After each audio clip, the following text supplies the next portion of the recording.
بسم اللہ الرحمن الرحیم۔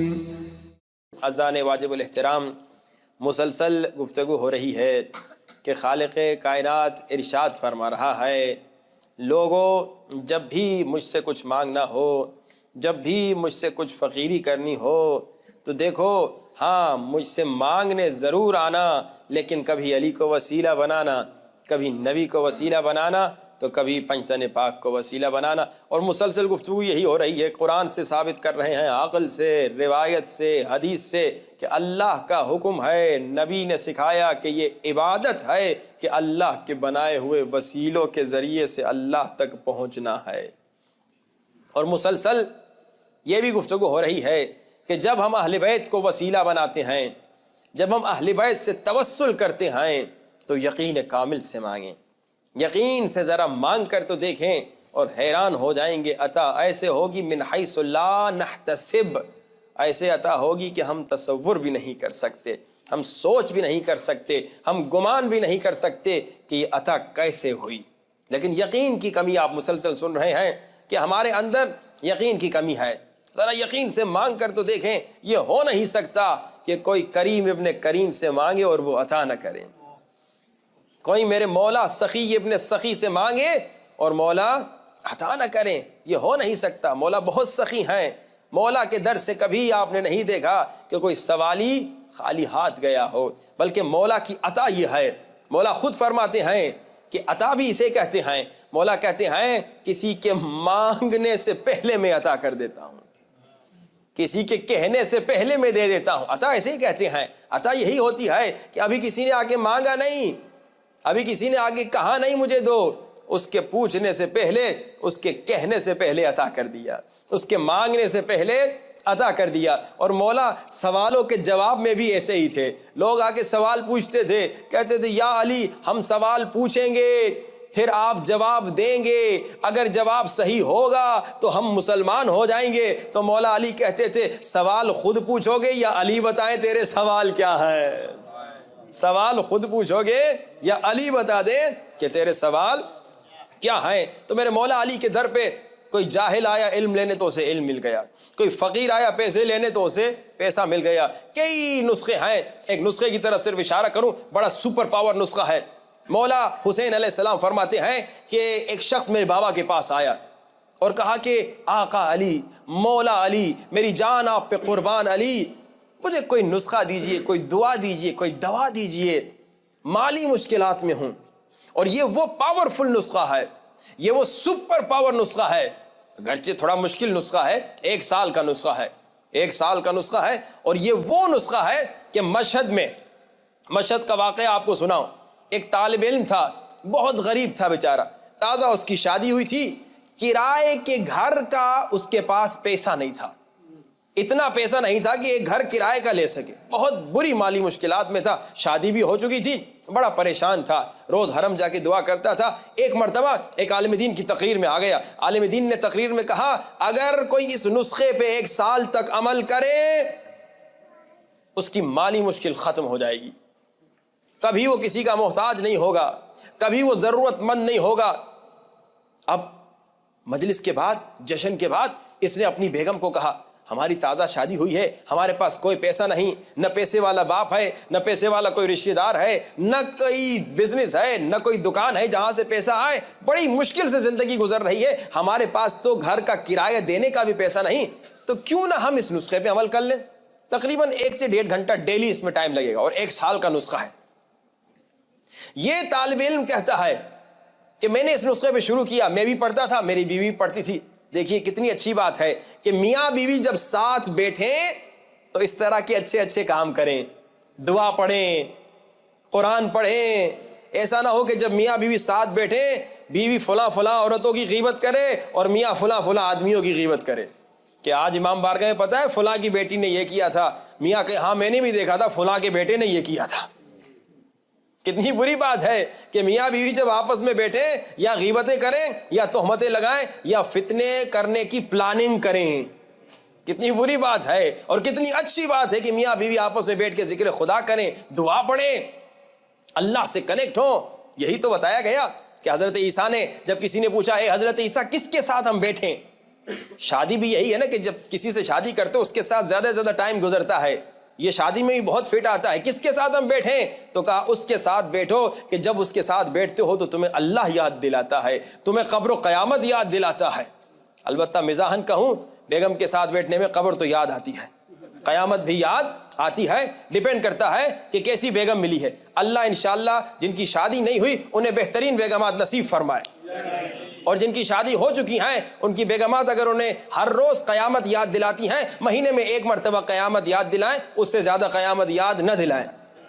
یہ الہی امین آہستہ کیوں پڑھا آپ لوگوں نے؟ گھبرا تو نہیں رہے؟ صلوات پڑھیے بآواز بلند، محمد وآل محمد وعجل فرجم۔ قرآن کہہ رہا ہے کہ میاں بیوی کے لیے سکون ہے اور بیوی میاں کے لیے سکون ہے۔ اور یاد رکھیے یہ حدیث میں کہتا چلوں، یہ تھوڑا میں نے مزاح کیا لیکن اب یہ حدیث ہے، سنیے، اگر بیوی کوئی ایسا کام کرتی ہے جس سے مرد کو تکلیف ہوتی ہے، اور اگر مرد کوئی ایسا کام کرتا ہے جس سے بیوی کو تکلیف ہوتی ہے، اب لوگ کبھی کبھی سمجھتے ہیں مارنا پیٹنا نہیں، یہ تو بہت خباثت ہے، وہ تو بہت خبیث ہے، چاہے مرد ہو یا چاہے عورت ہو جو اپنے اسپاؤس کو مارتا پیٹتا ہے۔ اور ان ممالک میں تو مرد تو پٹ سکتا ہے لیکن پیٹ نہیں سکتا، ان ممالک میں یورپ امریکہ میں کچھ اس طرح سے ماحول ہے، وہ پٹ سکتا ہے لیکن پیٹ نہیں سکتا، لیکن وہ بہت خبیث انسان ہے جو خدا نخواستہ اپنی بیوی پہ ہاتھ اٹھاتا ہے، گناہ ہے۔ اور اسی طرح وہ خاتون بہت گھٹیا خاتون ہے جو اپنے میاں پہ ہاتھ اٹھاتی ہے۔ میں جو کہہ رہا ہوں، یہ حدیث جو سنا رہا ہوں مارنے پیٹنے کے بارے میں نہیں، حدیث یہ ہے کہ میاں نے کوئی جملہ کہہ دیا، کوئی بات کہہ دی جس سے بیچاری بیوی کا دل ٹوٹ گیا، بیوی نے کوئی بات کہہ دی جس سے بیچارے میاں کا دل ٹوٹ گیا۔ اب سنیے کتنا بڑا یہ گناہ ہے اور اس کی کتنی بڑی سزا ہے۔ روایت میں ملتا ہے اگر بیوی نے اپنے شوہر کو تکلیف دی یا اگر شوہر نے اپنی بیوی کو تکلیف دی، وہ فشار قبر کے عذاب سے بچ نہیں سکتا۔ فشار قبر جانتے ہیں؟ یہ دونوں طرف سے قبر یوں دبائے گی اور ہڈیاں چکنا چور ہو جائیں گی، ان سے تیل نکلے گا۔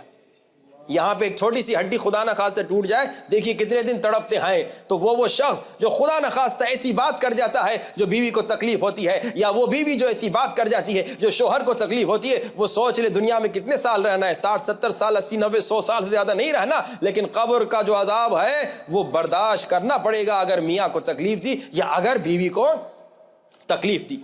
اب واپس ہم چلتے ہیں، میاں بیوی طالب علم تھے، غریب تھے، مشکلات میں تھے، اور انہوں نے کہا کہ اب پیسہ تو ہے نہیں ہمارے پاس، تو کیوں نہ ہم اس نسخے پہ عمل کریں۔ اور یہ وہ نسخہ ہے مولا علی علیہ الصلوۃ والسلام کا کہ مولا حسین فرماتے ہیں کہ غریب آیا بابا کے پاس، کہا کہ یا علی غریب ہوں تو مدد فرمائیے۔ مولا علی نے کہا مدد بھی کرتا ہوں، یہ نسخہ بھی دیتا ہوں۔ یاد رکھیے جب بھی کسی کو آپ مدد کریں نا، وہ بڑا پیارا جملہ ہے، کہتے ہیں کہ دیکھو فش بھی دو، فشنگ بھی سکھاؤ، کہ بھائی کسی کو تم مدد کرتے ہو راشن پہنچاؤ۔ اور الحمدللہ ہم نے کراچی میں شروع کیا اور آپ لوگ بھی اس پہ عمل کیجئے۔ کیا کیا کہ بھائی میں نے دیکھا ماشاءاللہ لوگوں بڑے بڑے مالدار لوگ غریبوں کو کھانا دیتے ہیں، بہت اچھی بات ہے۔ جن گھروں میں کھانا نہیں، جب گھر میں کھانا پہنچتے کتنی دعائیں دیتے ہیں، ماشاءاللہ بہت ثواب ہے۔ لیکن جیسے آپ گھروں میں کھانا بھی دے رہے ہیں نا، ویسے اس گھر کے بچوں کو، بچیوں کو، جوانوں کو کوئی فن سکھا دیں، کوئی ہنر سکھا دیں، تاکہ ایک سال تک جب آپ کھانا دے رہے ہیں، راشن دے رہے ہیں، ایک سال کے بعد اپنے پاؤں پہ کھڑے ہو جائیں، اور اپنے پاؤں پہ جب کھڑے ہو جائیں گے پھر وہ اپنا بھی گزارا کریں گے، دوسروں کی مدد کریں گے۔ ہم نے کیا کیا کراچی میں الحمدللہ شروع کیا، ہر امام بارگاہ میں کچھ، البتہ ابھی تو آغاز ہوا ہے، ایک وہ رکھ دی مشین، سلائی کی مشین۔ ہم نے کہا کہ ایک خاتون آئے گی جو اچھی ایکسپرٹ ہوگی سلائی والی، وہ بچیوں کو، جو غریب بچیاں ہیں ان کو سلائی سکھائے گی۔ بچیاں جب سلائی سیکھ لیں گی اس کے بعد کیا ہوگا، ہر گھر کو ایک سلائی کی مشین دی جائے گی، ہر گھر کو، ہر بچی کو ایک سلائی کی مشین۔ اور امام بارگاہ میں اعلان ہوگا کہ جتنے لوگ اپنے کپڑے سلاتے ہیں وہ ان بچیوں سے سلوائیں، یہ سستا بھی سی کے دیں گی تو ان بچیوں کی بھی انشاءاللہ روزگار شروع ہو جائے گی، اور کیا ہوگا، ان لوگوں کو بھی سستے میں کپڑا ملے گا، اور ایک سال کے بعد وہ اتنے ٹرین ہو جائیں گے کہ ماشاءاللہ اپنے پاؤں پہ کھڑے ہو جائیں گے۔ بچوں کو بھی ہم نے کہا ایک کمپیوٹر ہر امام بارگاہ میں رکھا جائے اور بچوں کو کیا دیا جائے، ان کو سکھایا جائے، ہارڈ ویئر سکھایا جائے، سافٹ ویئر سکھایا جائے، اور سیکھنے کے بعد مختلف بڑی بڑی کمپنیوں سے بات کی جائے تاکہ ان کو نوکری دی جائے۔ بہت اچھی بات ہے راشن پہنچانا، اور اگر آپ لوگ جانتے ہیں غریبوں کو، یہ کام کیجئے، واجب ہے، واجب ہے غریب کی مدد کرنا. یہ نہ ہو کہ آپ صرف اپنے پیٹ کے بارے میں سوچیں. آپ کہیں میں خمس تو دیتا ہوں, میں اور کیوں مدد کروں, میں جناب اچھے نیک کام کرتا ہوں, اب اور کسی اور کی کیوں مدد کروں. نہیں, آپ کے پیسے میں غریب کا حق ہے, یتیم کا حق ہے, مسکین کا حق ہے, بیوہ کا حق ہے, ضرورت مند رشتہ دار کا حق ہے, ضرورت مند پڑوسی کا حق ہے, ضرورت مند دوست کا حق ہے, ضرورت مند آپ کے ملک والے کا حق ہے. مدد کرنی ہے. لیکن جیسے میں نے کہا, بہترین ٹیکنیک کہ آپ کیا نام ہے, اہل بیت نے مسلسل یہی سکھایا کہ غریب جب آتے تھے انہیں مدد تو ضرور کرتے تھے, لیکن ان کو کوئی ایسا نسخہ دے دیتے تھے, ایسا فن دے دیتے تھے, ایسی چیز سکھا دیتے تھے کہ وہ خود امیر بن جاتا تھا, وہ کھرب پتی بن جاتا تھا. وہ درس میں ہم نے واقعہ سنایا تھا نا کہ کئی مرتبہ لوگ رسول خدا کے پاس آئے, رسول خدا نے مدد بڑے پیارے انداز سے کی, ان کو ایسا فن سکھا دیا, ایسا نسخہ دے دیا کہ وہ غریب خود غریبوں کو مدد کرنا شروع ہو گئے. اب اللہ کے رسول کے وارث و جانشین مولا علی کے پاس ایک فقیر آیا, اور ان کے بیٹے میرے مولا حسین کہتے ہیں کہ میرے بابا علی کے پاس ایک فقیر آیا, اس نے کہا مولا مدد. مولا نے مدد بھی کی اور اس کو نسخہ بھی دیا, فش بھی دی, فشنگ بھی سکھائی. اب اے مومن, اس نسخے پہ 1 سال تک عمل کرو, کبھی تم مشکل میں گرفتار نہیں ہوگے, بلکہ تم ایسے امیر بن جاؤ گے کہ تمہاری تصور سے باہر. اور یہ 70 استغفار کا نسخہ ہے. جسے چاہیے انشاءاللہ وہ ہم سے رابطہ کرے, ہم واٹس اپ کر لیں گے اس سے. تقریباً 1.5 گھنٹہ لگتا ہے, ہمیں تو تقریباً 1 گھنٹہ لگتا ہے, آپ لوگوں کو 1.5 گھنٹہ لے گا. 70 استغفار, یہ دعائے کمیل جیسی ایک دعا ہے, بڑی پیاری, کمال کی. جب کبھی میں پڑھتا ہوں اتنا لطف آتا ہے, اتنا مزہ آتا ہے. پیارے انداز سے مولا نے توبہ کا طریقہ سکھایا.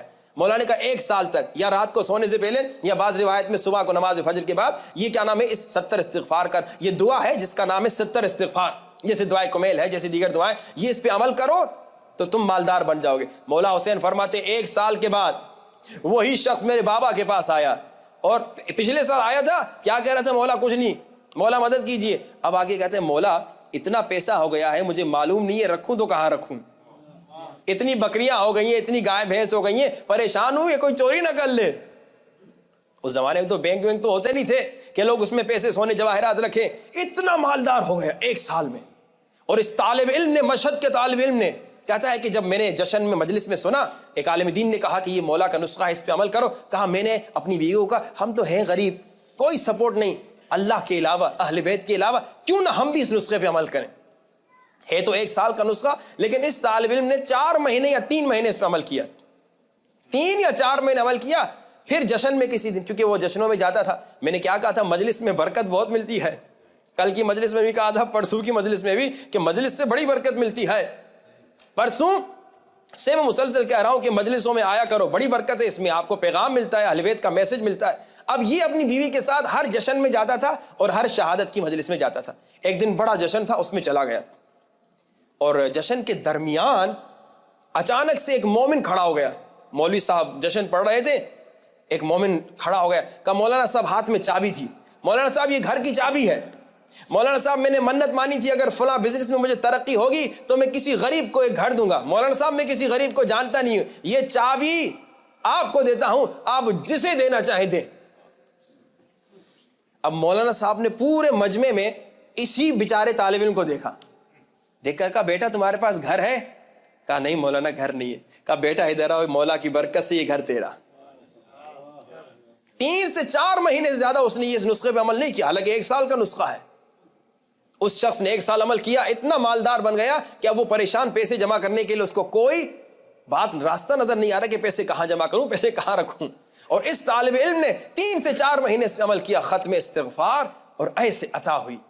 اہل بیت کے در سے عطا ہوتی ہے. یہ وہ وسیلے جو اللہ نے بنائے ہیں, لیکن کتنی افسوس کی بات ہے کہ ہم ان سے لیتے رہیں لیکن انہیں کچھ نہ دیں. بہت افسوس کی بات ہے.